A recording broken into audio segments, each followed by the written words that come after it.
खैरागढ़ उपचुनाव को लेकर आज पूर्व मुख्यमंत्री डॉक्टर रमन सिंह ने प्रेस वार्ता को संबोधित किया। रमन सिंह ने राज्य सरकार को घेरते हुए कहा कि 3.5 साल में खैरागढ़, छुई खदान और गंडई में विकास कार्य नहीं किया गया और खैरागढ़ की जनता के साथ सौतेला व्यवहार किया गया। आगे उन्होंने कहा कि राज्य सरकार ने बेरोजगारों को 2500 रुपये भत्ता देने की बात कही थी, जिसको वह पूर्ण नहीं कर पाए हैं। और उपचुनाव में भारतीय जनता पार्टी की सक्रियता और लगातार कार्यकर्ताओं के सम्मेलन और व्यापक जनसंपर्क के बाद जो वातावरण खैरागढ़ में दिख रहा है,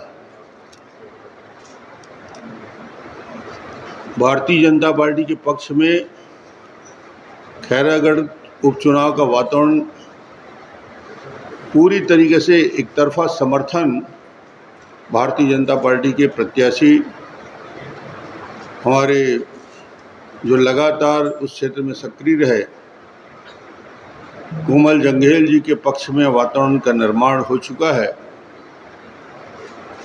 और कांग्रेस के कार्यकर्ता अपने मुख्यमंत्री से प्रश्न कर रहे हैं कि हम किन मुद्दों को लेकर जाएंगे। 3.5 साल बीतने के बाद भी खैरागढ़ में एक भी उपलब्धि, एक भी काम विकास के न खैरागढ़ में, न छुई खदान में, न गंडई क्षेत्र में, न सालेवारा क्षेत्र। जो भी काम है, जो दिख रहा है, सड़कों का जाल बिछाने का काम, कृषि महाविद्यालय खोलने का काम, प्रधानमंत्री ग्राम सड़क योजना को विस्तारित करने का काम और डेवलपमेंट के जितने भी मापदंड हैं वो भारतीय जनता पार्टी के शासनकाल में हुए। और कांग्रेस के हमारे कार्यकर्ता ग्रामीण क्षेत्र में जाकर जनता को समझाने में घबरा रहे हैं और उसका एक नतीजा सामने आया कल। छत्तीसगढ़ ही नहीं, देश के इतिहास में पहली बार होगा कि किसी उपचुनाव में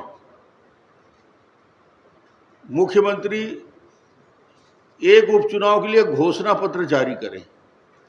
आज तक मैंने 15 साल मुख्यमंत्री रहा, पूरे देश में मैं देखता हूं कहीं घोषणा पत्र उपचुनाव के लिए जारी नहीं होते। पार्टी की घोषणा पत्र एक बार बनती है और इनकी भी घोषणा पत्र बनी थी, जन घोषणा पत्र। 3.5 साल निकलने के बाद भी जन घोषणा पत्र के वादे अधूरे हैं। जब 2 घंटे की बात करना शुरू किए हैं तो मेरा एक प्रश्न और आता है कि जब मैं बालाघाट जो लगा हुआ हमारे जिला है, बैहर हमारे से लगा हुआ क्षेत्र है, वहाँ हजारों मकान प्रधानमंत्री आवास के बन रहे हैं, शानदार गरीबों के लिए हजारों मकान।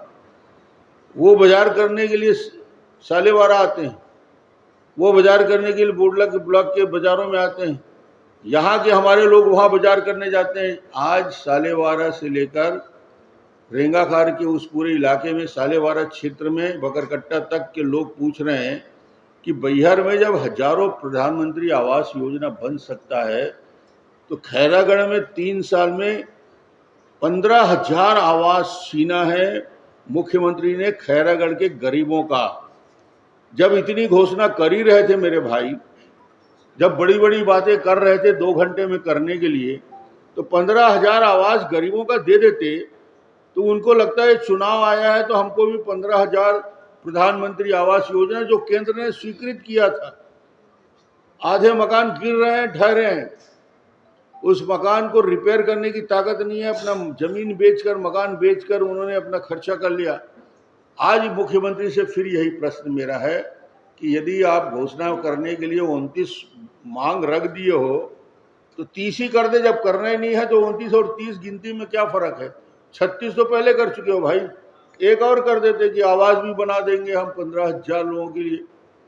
उसके लिए प्रधानमंत्री भूपेश जी को फुर्सत नहीं है और बड़ी बड़ी घोषणाएं और बड़ी बड़ी बातें करने के सिवाय कोई काम नहीं है। और पक्के आवास को मैं इसलिए बता रहा हूं कि पड़ोस के जिले से लोग तुलना कर रहे हैं। अब मुझे लगता है बड़ी बात कल कह दी कि आदम कद प्रतिमा भूपेश जी स्वर्गीय देवव्रत जी का कितना आदर है उनके प्रति कि पार्टी की टिकट नहीं दिया, निर्दलीय उसको लड़ना पड़ा। ये 29 बिंदु मांग के लिए भटकता रहा, चप्पल उसके टूट गए और कभी मान सम्मान खैरागढ़ को नहीं मिला। अकेला देवव्रत का अपमान नहीं था, पूरे खैरागढ़ क्षेत्र का अपमान किया है डेवलपमेंट को रोककर, और खैर देवव्रत लगातार अपमानित होते रहे। आज उनको याद आ गया, चुनाव यदि नहीं आया होता तो ये कुछ याद नहीं आता।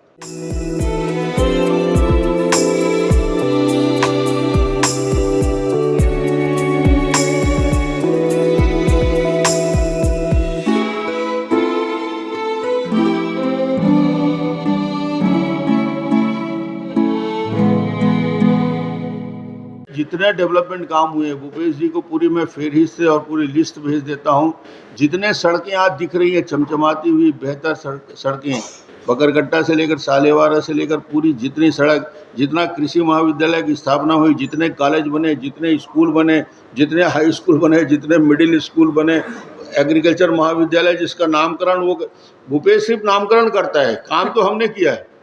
कॉलेज का नाम भी करने लगा, वो जितने हमने एग्रीकल्चर कॉलेज खोला, हाई स्कूल खोला, भूपेश सिर्फ और सिर्फ नामकरण करके क्रेडिट लेना चाहता है। तो नाम बना देना, नाम लगाने से मुझे कोई आपत्ति नहीं, मगर डेवलपमेंट जो धरातल पे है ये पूरे छत्तीसगढ़ वहाँ की जनता जानती है कि एक एक काम, 1 से 100 काम गिनाएंगे, भूपेश जी एक डायरी में नोट कर लें तो 99 काम ऐसा नहीं रहेगा जिसमें भारतीय जनता पार्टी ने नहीं किया। मुकाबला वहाँ स्पष्ट रूप से कांग्रेस और भारतीय जनता पार्टी में है। किसी चुनाव को हम आसान नहीं कहते, चुनौती रहती है और उपचुनाव में बड़ी चुनौती रहती है, मगर जो मतदाता का रुझान और मन जो दिख रहा है उससे लगता है कि भारतीय जनता पार्टी के पक्ष में जाएगा। मतदान वोटों से जो झुकाव दिख रहा है, भारतीय जनता पार्टी अच्छे बहुमत के साथ जीतेगी। देखिए उपचुनाव में प्रदेश स्तर के सारे वरिष्ठ लोग वहाँ जा रहे हैं, उनके तो पूरे मंत्रिमंडल का दरबार लगा लिए। 70 विधायक को ले जाके पहली बार हुआ है किसी उपचुनाव में 70 के 70 विधायक, सारे मंत्री और मुख्यमंत्री जाके बैठे हैं। इससे बड़ा जमावड़ा तो आज तक हिंदुस्तान के किसी उपचुनाव में नहीं होगा कि 70 विधायकों का काफिला अकेले जाने में क्या चिंता हो रही है। मैं जो बता रहा था कि इनके वादे और इनके भरोसे का छत्तीसगढ़ की जनता ने देख लिया है कि 3.5 साल होने के बाद भी इनके वादे कैसे अधूरे रहते हैं और चुनाव जीतने के लिए बड़ी बड़ी बात करते हैं, मगर उस घोषणे का क्रियान्वयन करने की ताकत इनके पास नहीं है। सवाल भारतीय जनता पार्टी का एक एक कार्यकर्ता की प्रतिष्ठा लगती है, मेरे कार्यकर्ता की प्रतिष्ठा, और अब तो मैं कहता हूँ खैरागढ़ की जनता की प्रतिष्ठा दांव में लगी है, जो खैरागढ़ कांग्रेस से बदला लेना चाहती है, जो अपमानित उन्हें किया गया। तो हम सब लगेंगे, हम सब लग गए हैं और एक एक कार्यकर्ता हमारा भिड़ गया है और चुनाव में हम निश्चित जीतेंगे। थाली घंटी बजाने का काम विपक्ष की भूमिका में पूरे देश में कर रहे हैं, तो इनको अभी धीरे धीरे प्रशिक्षित होना पड़ेगा, टाइम लगेगा। पहुना.in के लिए जय वाधवा की रिपोर्ट।